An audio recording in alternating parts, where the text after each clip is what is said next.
अब हमको कुछ भी रहना था पर गरीब नहीं रहना था। तो अब कैसा लगा भैया, कैसा लगा इसके बारे में कोई चर्चा नहीं कर रहा। निरहुआ का जो वेब सीरीज आया है किस तरह का है, कैसा है, इसका चर्चा कोई नहीं कर रहा। सब इस बात का चर्चा कर रहे हैं कि पवन सिंह ने भी वेब सीरीज बनाया, रितेश पांडे ने भी वेब सीरीज बनाया, और तो निरहुआ भी वेब सीरीज लेके आ गए। लेकिन अपना खेसारी भैया कब वेब सीरीज लेके आएंगे, खेसारी लाल यादव कब वेब सीरीज बनाएंगे, इसका चर्चा लोग कर रहे हैं, यही बात लोग पूछ रहे हैं। ये समस्या है रे, क्या बोलने का। खैर आप लोग को बताएंगे कि आखिर खेसारी लाल यादव वेब सीरीज क्यों नहीं बना रहे हैं, और बनाएंगे भी तो कब तक बनाएंगे आप लोग को बताएंगे। लेकिन उससे पहले इस वेब सीरीज का चर्चा हम लोग कर ले कि किस तरह का ये है, कैसा लगा हमें देख के, और आप लोग को देखना चाहिए कि नहीं। ठीक है, आइए फिर इस वीडियो को शुरू करते हैं।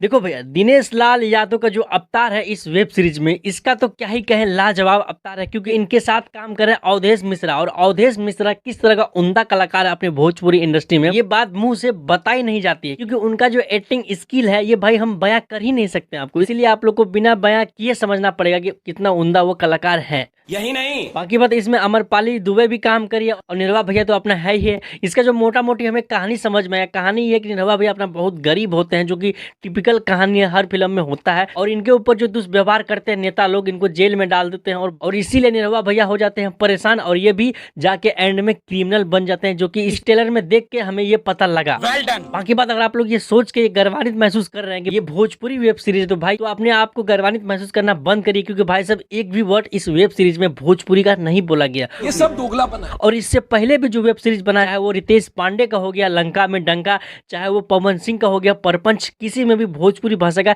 जिक्र नहीं किया गया। अभी और सुनिए। बाकी बात अब बात करते हैं कि पवन सिंह ने भी वेब सीरीज बनाया, रितेश पांडे ने भी वेब सीरीज बनाया, और खेसारी लाल यादव क्यों नहीं बना रहा, क्या इनका इतना औकात नहीं है कि ये भी वेब सीरीज बनाए। तो आप लोग से हम एक ही बात कहना चाहेंगे, रुको जरा सब्र करो। क्योंकि आप लोग को सबसे पहले बात ये समझना पड़ेगा कि वेब सीरीज कौन लेके आते हैं, किसको जरूरी पड़ता है वेब सीरीज का। जरूरी उन कलाकार को पड़ता है जिनका स्टारडम समझो खत्म हो गया हो, जिनका स्टारडम में इतना पावर नहीं है कि अपने फैंस को सिनेमा घर तक खींच के ले आए। ऐसे कलाकार बनाते हैं वेब सीरीज ओटीटी प्लेटफॉर्म के लिए।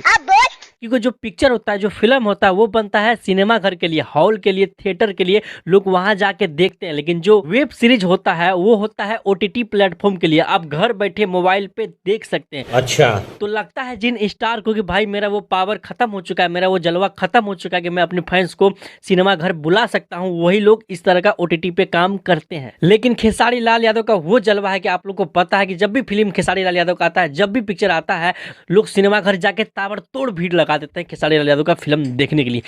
प्यारी समझ गई। तो कहीं ना कहीं यही बात है कि खेसारी लाल यादव को जरूरत ही नहीं है ओटीटी का काम करने का, क्योंकि इनके लिए थिएटर का जो फिल्म है यही करने का फुर्सत नहीं है, क्योंकि इनका फैन सक्षम है हॉल तक जाके फिल्म देखने को। समझ गया।